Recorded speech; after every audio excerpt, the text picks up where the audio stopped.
Hello, listeners, and welcome to Woman Inherits the Earth, our mother-daughter film discussion podcast. You are listening to the second part of our two-parter episode on The Woman King. I'm your host, Tess Adair, and my co-host is Beth Von Baron. If you're somehow listening to this without having heard part one, I recommend that you go back and listen to that episode first. And of course, if you haven't seen The Woman King, I recommend that you watch that before listening to either episode. This is a spoiler-filled podcast.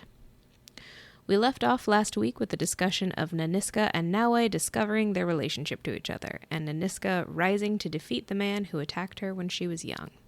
And with that out of the way, let's get started.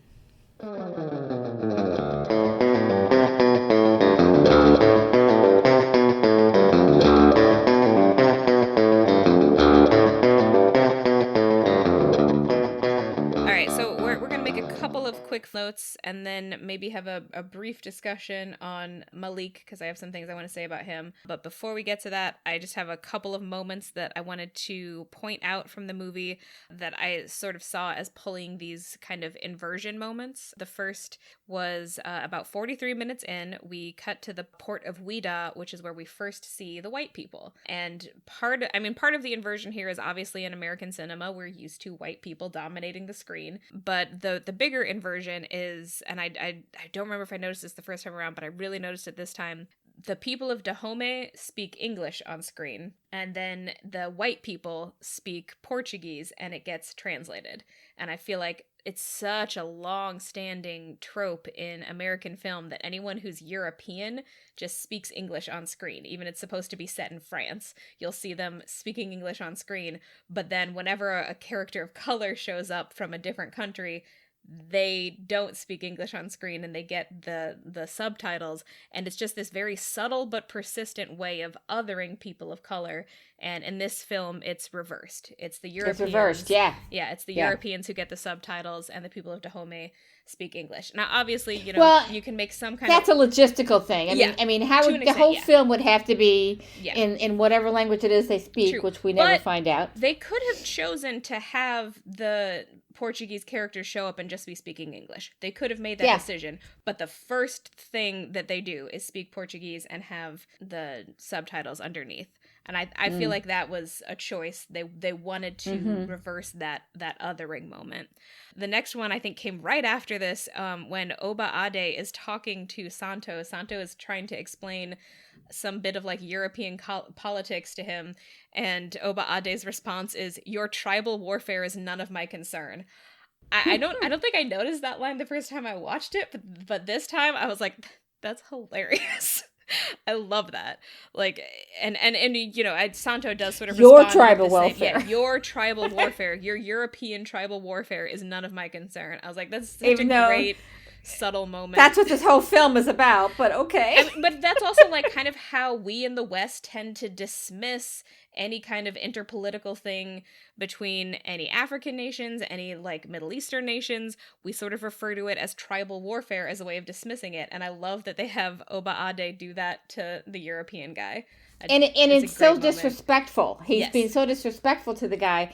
And we don't get to see that in a lot of films with black and white men. It's usually the black men who have to be subserviently respectful. And here's a guy, you got to, and I respect that about him, about the character. I don't respect anything else.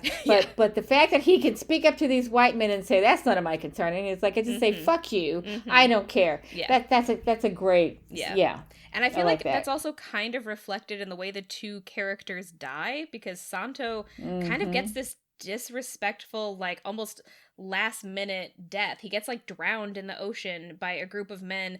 But meanwhile, Oba Ade gets one final big epic fight with the woman he brutalized, and she gets to kill him. But it's still kind of like his death is still almost like a little bit more respectful than Santo's death, because he's a little bit more of a full person. He's a warrior. He gets a warrior's death. Yeah, exactly. And Santo's just a piece of shit. And then he gets what he deserves. Yes. He gets what he deserves. He gets what he deserves, and he gets it in the middle of his doubling down. Like, literally what's happening is he tries to take some of the people from the beach to still sell them. Like, he's trying to recoup his losses in the middle of this huge battle happening at the port of Ouida.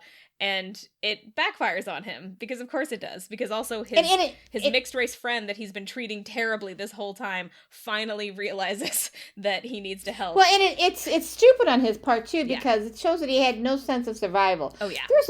There's a whole revolution going on here, buddy, and you're worried about taking 6 men as slaves. Yeah. Get the fuck out of there and preserve your ass and come back to fight another day. Yeah. And he doesn't do that. Like, he literally could have just gotten in the boat himself and taken off, but he has to taken off. And he would have lived. Like 6 men to sell them. And it's like, dude, this whole thing is happening because these people will not be slaves anymore. And you're like, I gotta grab my slaves, though.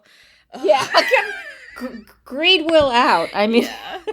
And then the final little moment of inversion that I wanted to talk about, which is actually my favorite, is the scene where Nawi and Malik actually meet. So it's a common scene in movies where we'll have like the beautiful woman character take her clothes off by the stream and start bathing, and then the men come upon her and gaze at her and don't let her know that they're invading her privacy and it's supposed to be beautiful. And this scene is like the opposite of that. It's Malik who's naked, Nawi comes upon him and steals his clothes. Still beautiful though. Malik is beautiful. Oh yeah, he's gorgeous. They hired an attractive man. His name is Jordan, I think. Yeah, Jordan Bolger. Gorgeous, clearly very athletic, and naked. And literally, like, our first shot of him while they're interacting is he has to like cover his junk, as it were, because she's stolen his clothes. And it's just a fun inversion, because normally that scene is the other way. Normally it's the woman who's naked and the man who's comparatively protected. It's this kind of scene that puts the person who's naked at a disadvantage. Yes. And she's turning the tables and putting him at a disadvantage because she's a warrior, and she knows that he could overpower her. Well, not her. Because she heard him first. She was in the stream, and she heard him and went and hid. Yeah. And then took his clothes. That's right. So she's more adapted than he is, basically. She kind of outskilled him and got the drop on him. She's smart. She and Deniska are definitely the two smartest people in the movie. Yeah. So. And then, I don't know, did you want to make a couple of notes? I wanted to talk a little bit more about Malik as a character, but... I'll end with my Malik comment, but just a couple of things.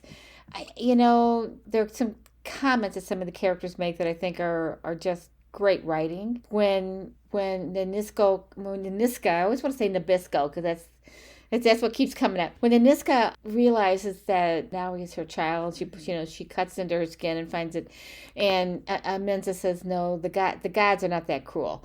And about Naui being her baby and coming back, and I wrote down, yes, they fucking are. Yep. There's a couple of scenes between Naui and Niska that are heartbreaking and loving, and just the emotional tugging at your heart in this film. And when she tells Naui the story, Naui can't take it. It's too much. She leaves, and that's when is that when she goes to see Malik, I think, or I'm not sure, but she leaves. Oh, she had just seen Malik. Yeah, when she first tells her, they're in the bath. Okay. Oh yeah, I did have a note about that. I think the first 2 times that Nawe and Niska speak on their own, they're in that bath, and it just occurred to me as we were talking, like, the sort of English major in me was like, well, baths like that are often kind of representative of the womb. It's sort of like they're meeting in the primordial womb. Yeah. They're both dressed. It's a place where they can bathe but also relax.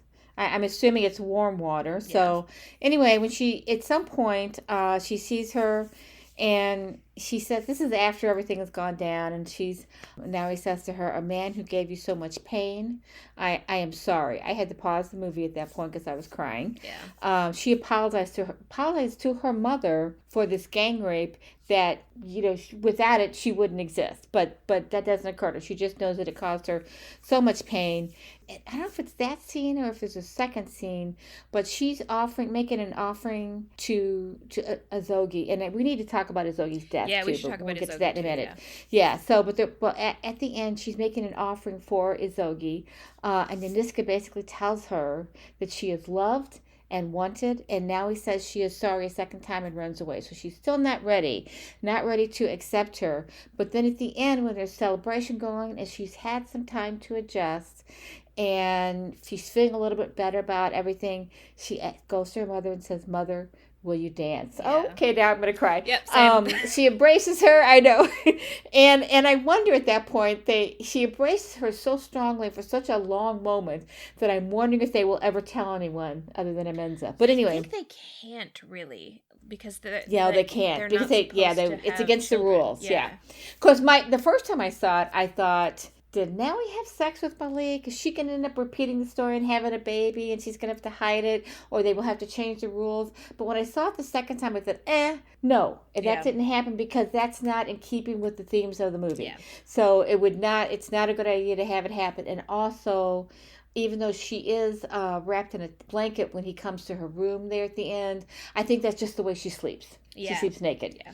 And even if they had, Hollywood loves to pretend like every single time you have sex, you immediately get pregnant.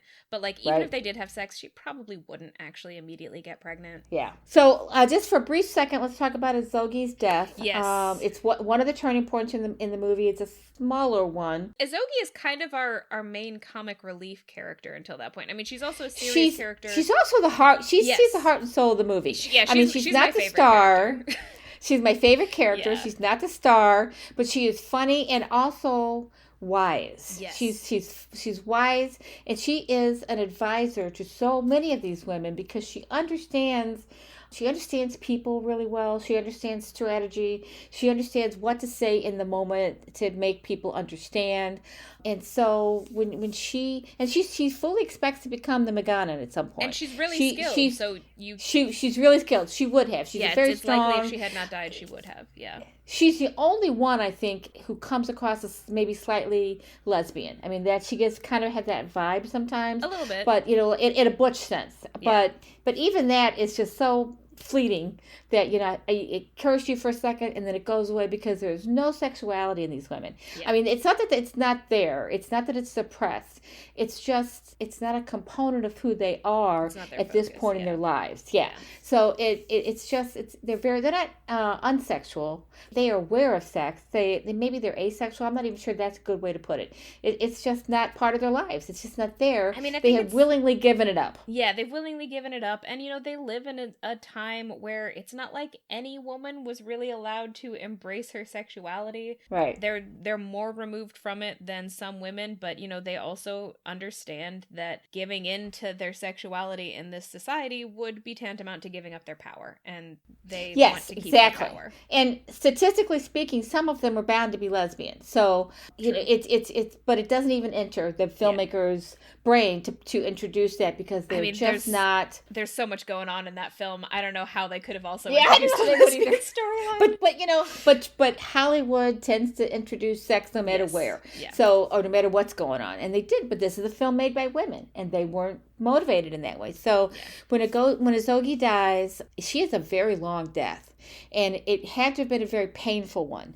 And I mean, she is truly a warrior. She survives so much. Well, and right before that scene, they broke her arm so badly that the bone was sticking out, and she has Nawe push it back into place. That to me is the most physically difficult scene to watch. I couldn't watch the second time when I knew it was actually the first time. I think I knew you could tell what's going to happen. Yeah. It's like it's displaced. What is it called when you displace it from the joint?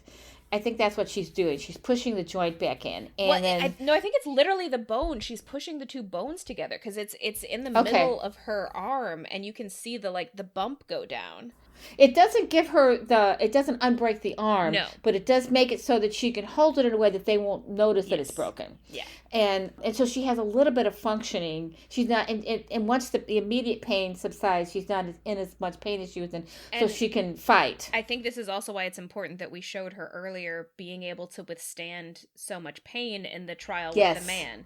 Because you kind of get the impression that maybe anyone else would not have been able to pretend like their arm was not broken, but she's got that pain tolerance, and she goes through this, and she lives for at least 24 hours with this pain then dies by gunshot. Specifically because she went back for Nawi, because they Yes. make an escape attempt and Izogi is almost out of there, but Nawi got held up and Izogi turns back and won't leave her And behind. Nawi says, don't come back, go. Because Nawi understands she would rather be a slave than have Izogi die. Yeah. And Izogi decides she would rather die than have Nawi become a slave.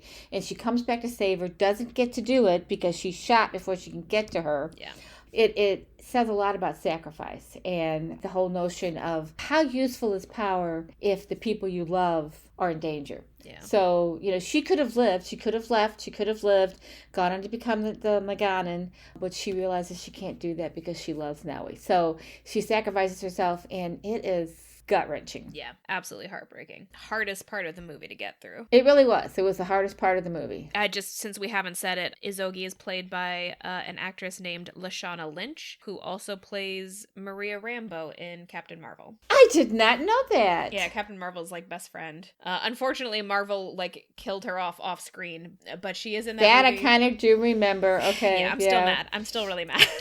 And she is also briefly in Doctor Strange in the Multiverse of Madness, because there's an alternate reality where she became Captain Marvel, which I think is also a thing that they've played with in the comics. But yeah, I just wanted to mention. Okay. Lashana Lynch, well, great that's actor. Great performance. Everyone in this movie is fantastic. And the other thing about the acting is Viola Davis. My God, that woman. I also wanted to mention in the scene where Mother, will you dance?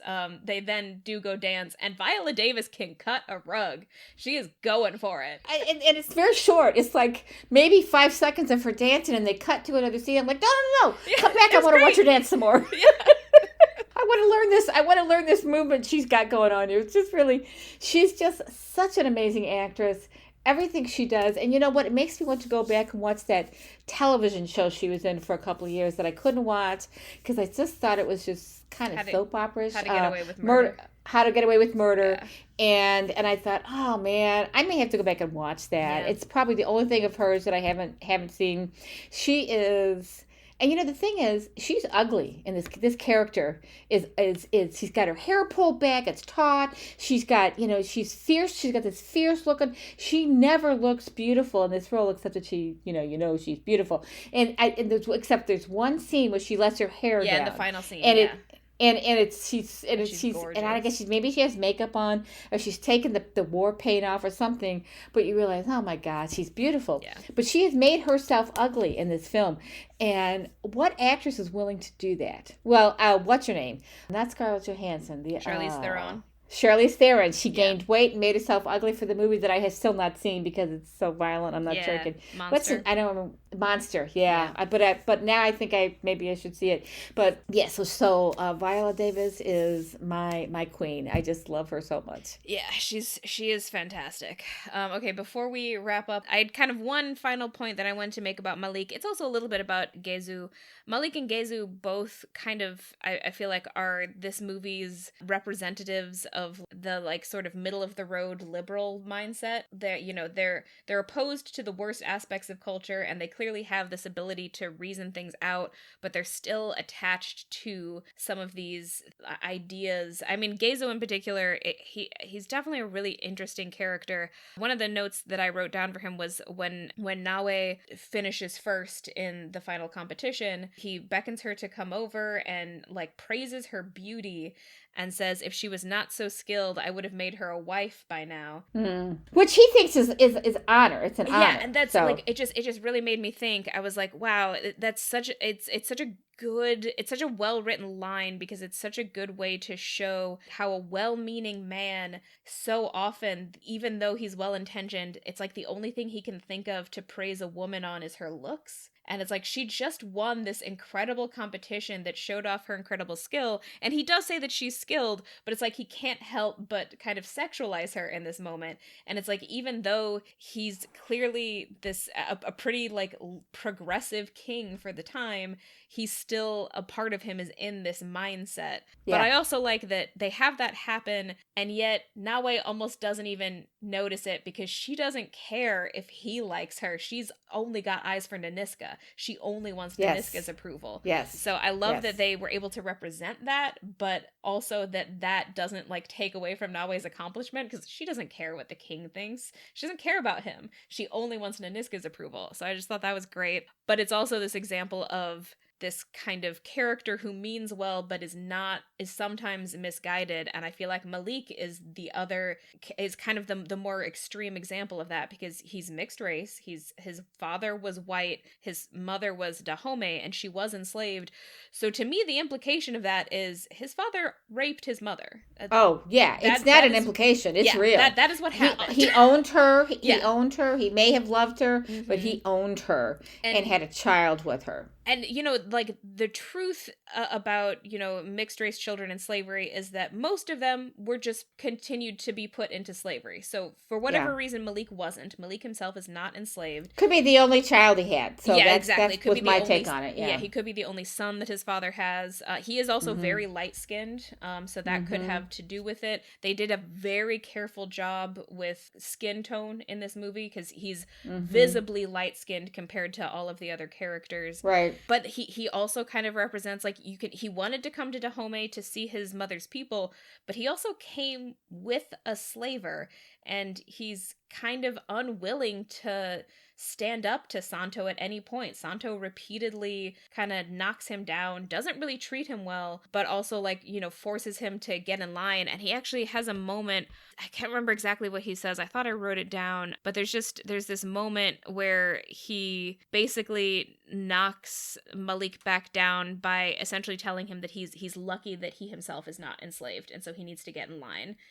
And that, even that moment is not quite enough for Malik. For Malik, the true turning point for him literally is just his feelings for Nawe. It's just his feelings for her, and seeing her attempt at escape, and seeing her almost about to be sold. It's almost like, obviously he's affected when he first sees the people in chains who are about to be sold, but it's not enough to make him fight back. It's an evolving consciousness for him. Each thing that happens gets him a little bit closer there, seeing what Nawe is willing to sacrifice for these principles is the final straw. Yeah, and his very final, he has a line where he's talking to her, and he says, "My mother was a slave. That is all I ever knew of African people. I never dreamed that we were kings and warriors." So it is very clear that him coming to Dahomey, and I also thought that line was kind of beautiful in a lot of ways, because obviously most people in his position don't get to go to Dahomey.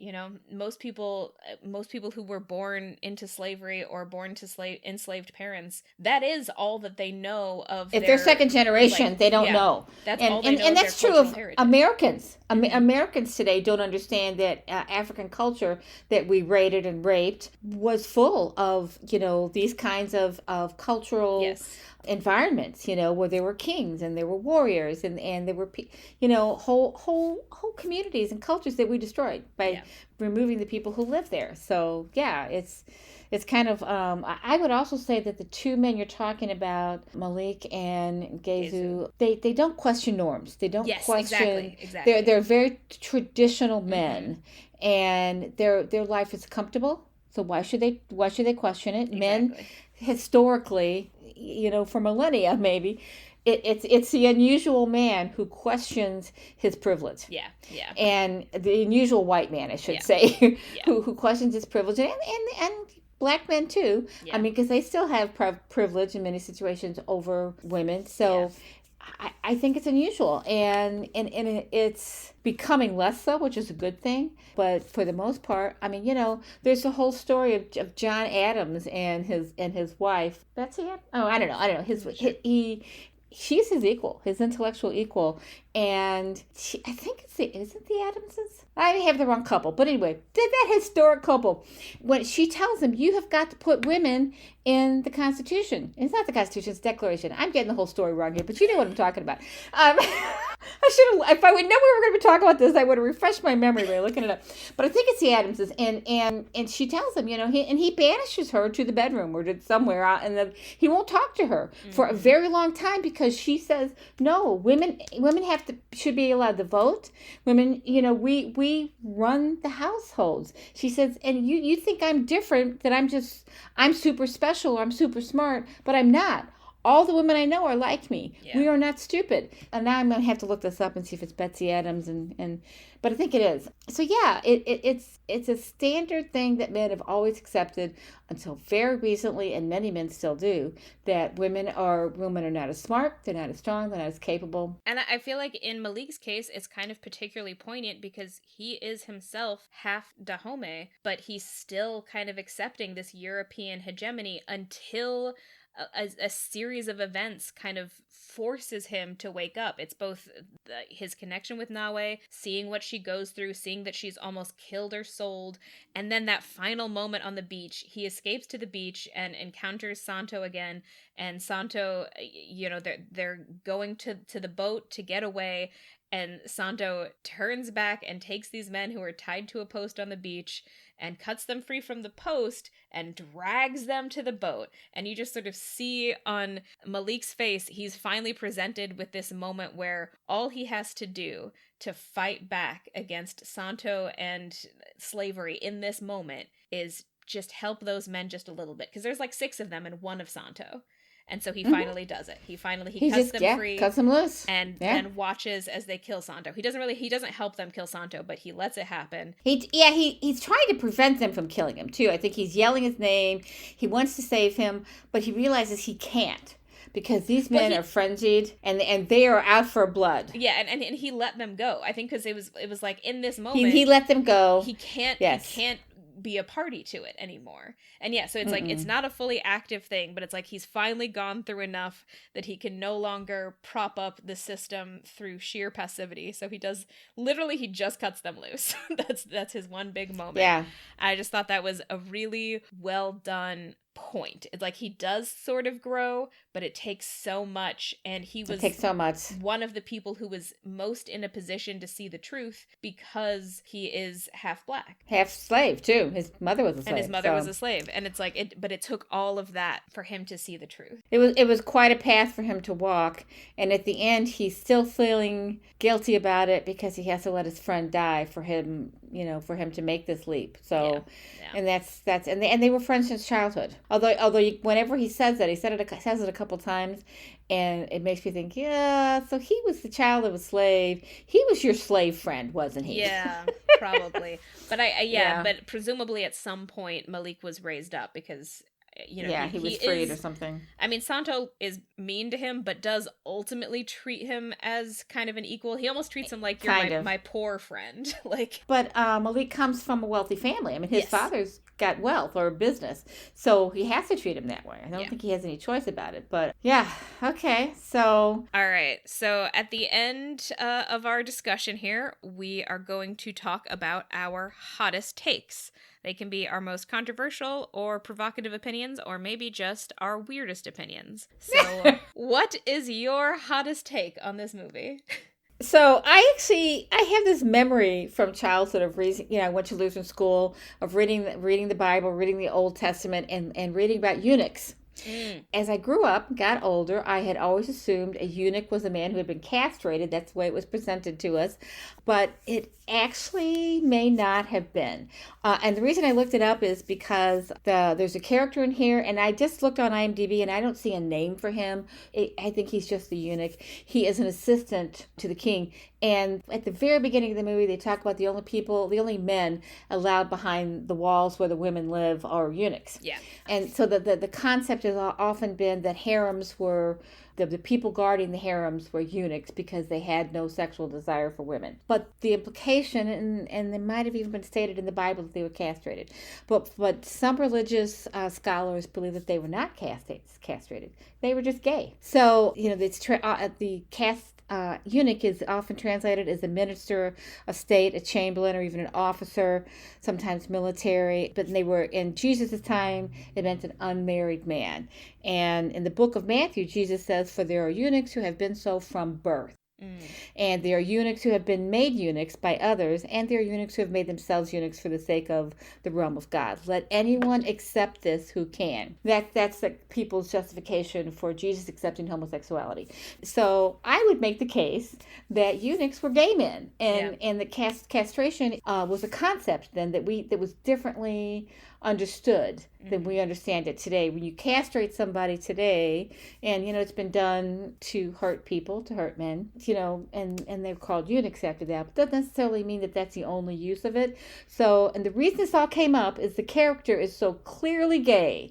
He is talking, and he's doing his arms and his hands and very feminine, and classically how gay men are classically portrayed on film, as being kind of effeminate. He almost looks like he's about to start voguing. Yeah.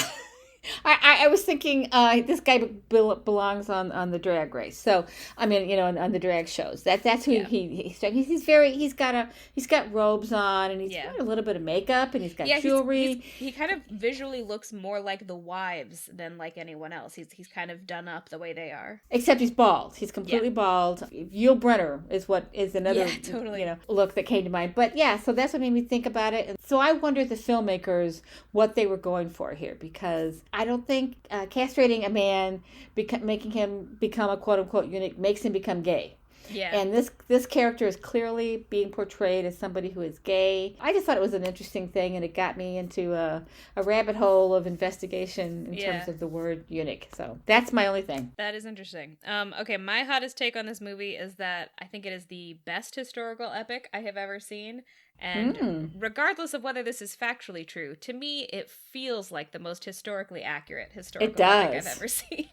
And I feel like that might be a controversial take for some people, but I don't know. I feel like I had to watch a lot of historical epics in high school, and the older I got, the more I realized how inaccurate so many of them were.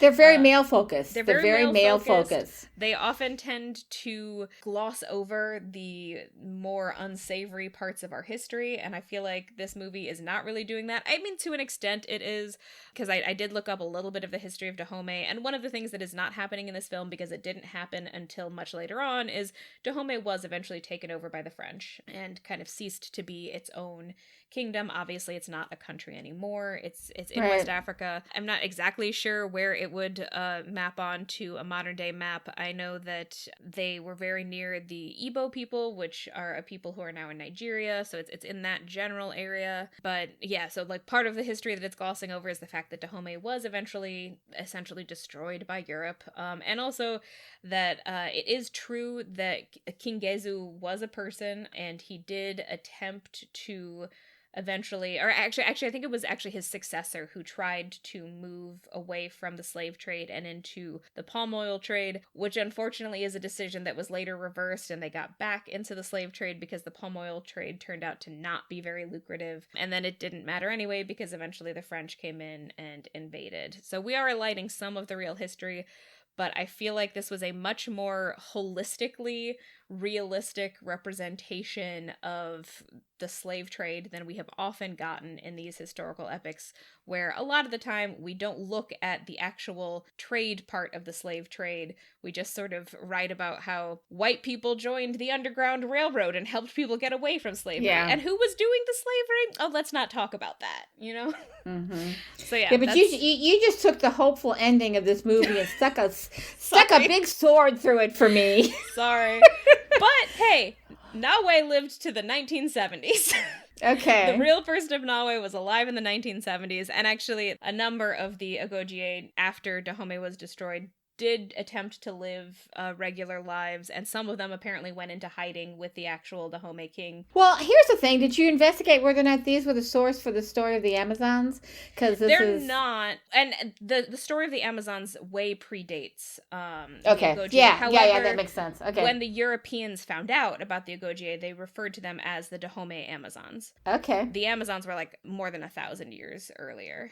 The Ogojier began in like the 1600s. I did did research a little bit of their origin. We're not actually totally sure what the origin is. There are some competing theories. The primarily accepted theory is just that Dahomey was in a number of battles and basically suffered a lot of male losses, and they basically lost a lot of their male population, and that kind of paved the way for women to start fighting. There's also a story that this king, I'm not going to be able to pronounce his name, but there was this king who supposedly started the kind of predecessor of the Agoge as elephant hunters. He banded together a group of female elephant hunters, and then his daughter, Queen Hongbe, supposedly recruited some of them to be her personal guard, and then her successor, her younger brother, used some of the personal guard successfully in battle against another tribe. And that's one of the stories for how the Agoge came to be.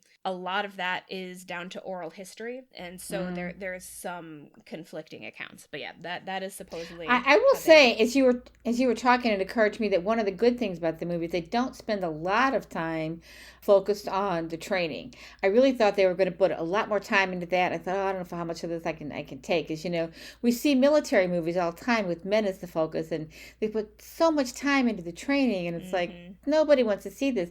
They did it right. Yeah, they did a little bit of training, and they let them, time is passing. We know that they're training, but we don't have to see it on screen. Yeah. So it's a really well-made film. I think its pacing is really good. Yeah. There's enough violence to let you know. There's enough gory violence to let you know that these people are serious. This is a serious situation, but not so much that you stop watching. It's not overwhelming. There's so many stories, so many people, so much great character development, which, a lot of times in films with with an ensemble cast like this, that's hard to do. It's tough. Yeah. And they did a really good job of it, and it's beautifully filmed. Even the war scenes cut back and forth a lot. The battle scenes are really hard to film too, and they do a really nice job with that. So photography's good, the writing's good, the character development is really good, the themes are great. Can't recommend this film a lot, and it is not a Marvel superhero film, which is what I think a lot of people thought. Yes. Actually, I wasn't going to see the movie, and one of the novelists that I follow on Facebook, Steve Erickson, wrote about it and said I wasn't going to see the movie either. I thought it was a Marvel stupid superhero thing, and then he said, but it's really good, go see it. So I went and saw it, and all y'all listeners out there, if you haven't seen it, you need to go see it. It's really good. Yeah, I definitely recommend it. I did also want to say, final note, the Amazons are not based on the Agoge, but the Dora Milaje are. So if you've seen... What is that? That is in Black Panther, his female guard, Dora Milaje. They are based, at least in part, on the Agoge. Well, and you mentioned Black Panther. I think the second Black Panther movie came out about the same time as this, and that was a big part of the confusion about what this movie was. Visually, the Agoge kind of have a similar color palette to the Dora Milaje, so I think there was some visual confusion. I also, when I first saw the trailer, I was like, wait, is this a Black Panther movie? Yeah, exactly. But then I watched it again. I was like, it's definitely not a Black Panther movie.